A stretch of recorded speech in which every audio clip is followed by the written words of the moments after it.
2022ko Alde Zaharreko balkoi eta leiho txapelketak baditu bere irabazleak. Oizmendi bertaratu eginda eta balkoi guztiak zeintzuk diren eskainiko dizue orain. Txapeldunak kale hauetakoak izan dira. Lehenengo postua, balkoiei dagokienez, Nardistar Jon, 12an, lehenengo solairua, 500 euro eraman ditu.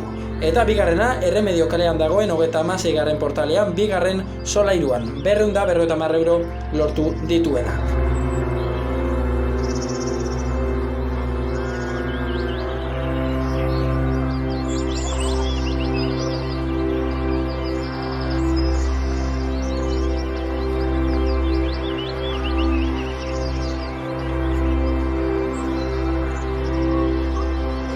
Leioei dagokionez, lehenengo saria Talako Etxeako kaleak eraman du 18.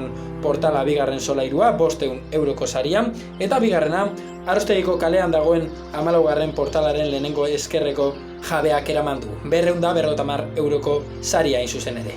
Bermeoko udalak zorionak eman dizkie irabazleei eta baita parte hartu duten guztiei.